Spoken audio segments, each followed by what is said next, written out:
Um, Welcome back to another video.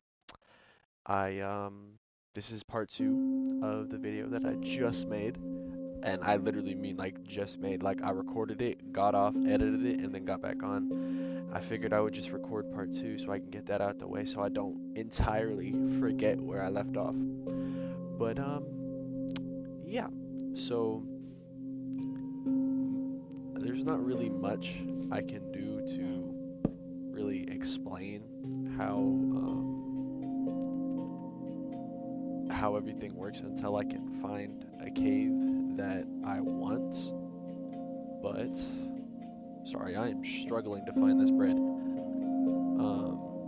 But what I can do is go over the basics of farming, so that can help you guys farm in case you, I don't know, decide to start your own farm and whatnot. And judging by how this series is going, I'm probably just gonna turn it into like a like explanation video essentially, or not explanation, but like just like a just you guys watching me play Minecraft essentially. Alright, I'm gonna need to make a bucket. So the tools I'm making here are very essential to starting a farm. And there are two different kinds of farms. There is a animal farm, which most people call them farms. You just get a pen and you just put like this, put some animals in it. What I would recommend though is when you get some sheep, make some carpet and put them right here or just like anywhere along the side. So that way you can just hop right onto it in and out, and the animals cannot, and it will save you wood so you don't have to make this thing. But anyway, also getting wood, you can just if you spawn right next to a village, you can just run to that instead. I didn't say this in the first video, but you can just run to this village instead, and just this is the wood you can get. But yeah, so now let's head back over here, and I'll start a little farm to show you guys really what to do. So ideally, it depends on where you are and how you decide to make your farm. But the most efficient way is putting one like this, going 1, 2, 3, 4, 1, 2, 3, 4, 1, 2, 3, 4, 1, 2, 3, 4. And then essentially that's what I'm doing. Hopefully my code doesn't break. It's gonna break. Why would it? Yep, there it goes. But I'll explain more as to why I'm doing such a big area in a second. But this is really just to get the max amounts of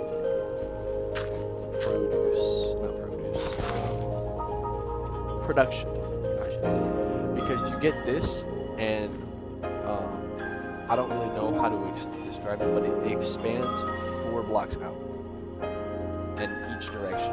So essentially, you get this, and that's how you do it. And then right here, if you were to count 1, 2, 3, 4, this is where you would put another one.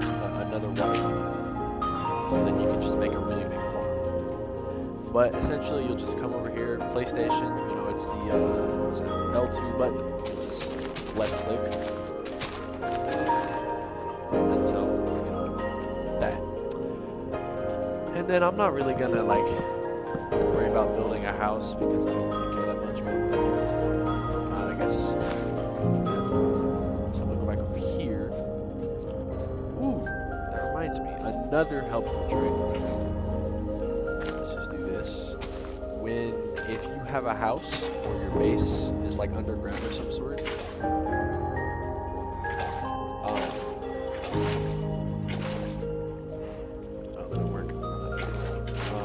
one thing that's important is if you dig a 4-block square like this, it's an infinite water source.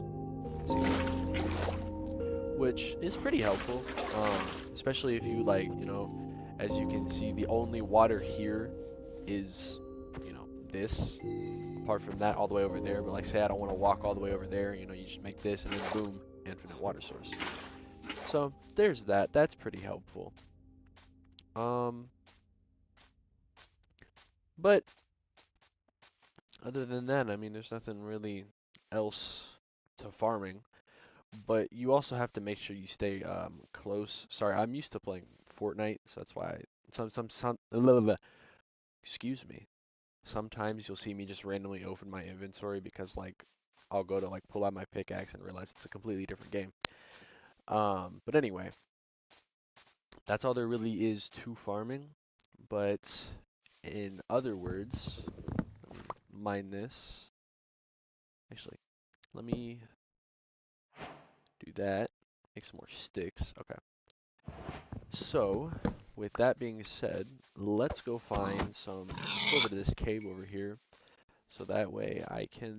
Actually, is this a ravine? This might be a ravine. And this is a ravine. And as you can see, when I edit, there will be like a little zoom feature right there. There is iron.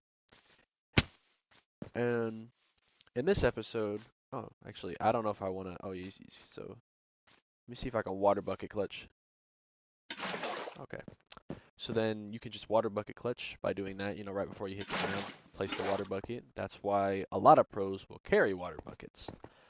But anyway, so now that we're down here, I can kind of go over some of the ores you'll find, what they do, and stuff like that. So this right here is copper. It's not really helpful other than to make a brush and a lightning rod, I believe. I'm not entirely sure if you can do anything else with it. I never use it. It's good to get a little bit though, but I I tend to just leave it where it is because it's not really helpful. But then obviously this is what your iron will look like. Normally there will be veins, and I guess I just didn't get lucky this time. Normally it'll have like two or three pieces of raw iron in it.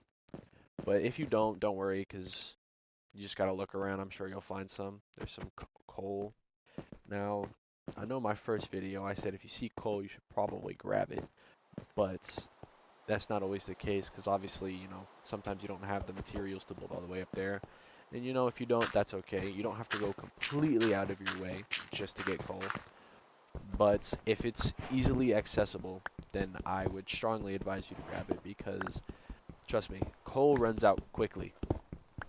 Oh hey, what do you know? Some coal. Um, but yeah, it runs out pretty quickly, and then you'll have to burn your wood, which it is a material that's easily resupplyable, but it's kind of a hassle, especially if you don't have any trees, or for some odd reason you decide to make your base in a desert. I don't think you're going to have a very easy time growing some trees. So it's going to be kind of hard to do that. And on top of that, you'll have to like replenish your axe. And yeah, it's a big waste of like resources and time. Um, but there's also some tips and tricks that I will get into in a little bit to help you cook food so you can save your coal for when you have to smelt your ores and make torches and stuff like that. Because it's actually, my friend actually showed it to me, and it's one of my more favorite ways to save my, what's it called? Hey, we have a friend. To save my coal for, like, smelting and stuff like that. Let me just set my respawn point right here. So, it's also important to have some torches, so, you know, like when you come down here, you can light it up and be able to see where you're going. And right now, it looks like I'm in a dripstone cave. Oh, I'm stuck. And I'm not too familiar with dripstone caves because they're pretty new. But, what I do know, uh-oh, whoopsies. What I do know is that you want to be careful and obviously not like from a really high, this will probably damage me, but yeah, you don't want to do that. I mean, I guess that's pretty obvious, you know, it's a spike. But you can drop it, or they drop, and you can pick them up and you can use them for decoration purposes, I guess. I don't know. Um, Other than that, dripstone's kind of just a waste of space, so I wouldn't pick it up. I would only destroy it if you have to, And then after that, I would just leave it, drop it somewhere, you know, because it's not really useful. But as you can see right now, I'm just getting coal, or not coal, I'm sorry, I'm getting some iron, and it looks like I'm getting pretty unlucky. These only have like, oh my gosh, why are there skeletons over there? And unless you have a shield, I would strongly advise you not to fight skeletons, because it's a skeleton. I mean, they're stupidly annoying.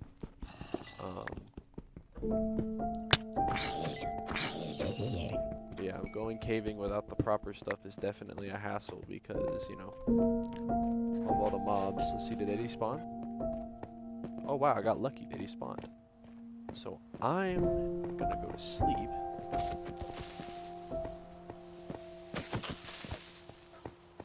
Go to sleep so we can get this day over with.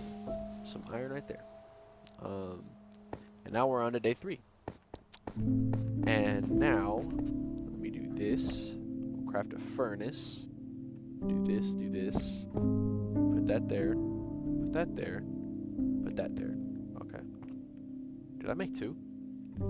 I guess I made 2 by accident. Oh, wait, because I mined 1. Whoopsies. Okay, so now in terms of cooking food, I'm not gonna make it down here because I don't want to spend, you know, a bunch of time down here. But essentially, what you'll do is you'll just make a crafting or a campfire, and which, as you can see, the resources you need are right here. So once you make the campfire, you'll put it down, you know, somewhere, and then you'll take your campfire and you'll just right click and, you know, it'll cook. I'm not too sure how long it'll take, so you'll just have to figure that out for yourself. But I wanted to get this so that I can make a shield. And you can make the stuff yourself, like you can put it in here and do that, but it's easier just to come over here and then do it like that. So you know, it's just a big time saver, and overall it's just like really helpful. But then so let's go deeper into the cave, see if I can find anything else.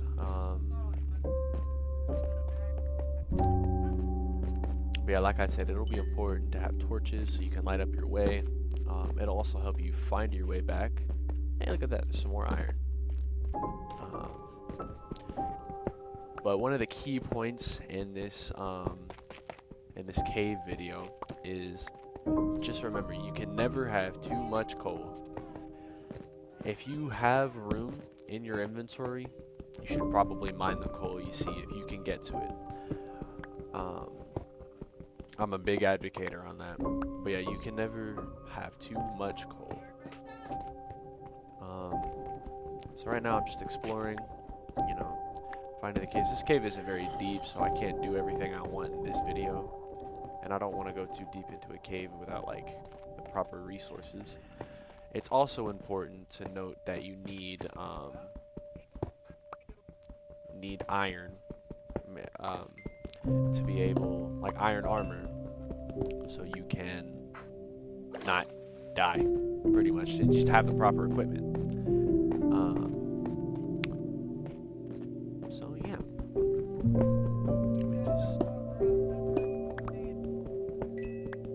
Let me just grab this coal real quick, and I'll go back up to the surface and wrap up part 2. And I don't know when part 2 will be released. I may watch, I'm gonna post part 1 and then give it like a week to see if any questions, you know, pop up on my account, because I don't want like you guys to think that like I'm just like not responding to them. But so I'll let anybody ask any questions they need first, and then I will post this video. But I'll post a video before that, responding to all the other like all the comments. and it'll be like kind of like one of those TikTok videos where like I'll just have something playing in the background, or it'll be me like on my personal world, just doing something, reading questions and stuff like that. But yeah, so oh, sorry, let me give you a second. So that's pretty much it for part two. Sorry if you can hear my mom in the background, but yeah, like I said in the first one, if you guys have any questions, let me know. I'll be happy to answer them. I will also link uh, my Instagram in the comments if anyone ever wants to direct message me. Um, and yeah, with that being said, I hope you guys found this helpful, and I hope you stick with me through this journey of beating the Ender Dragon. And yeah, toodles.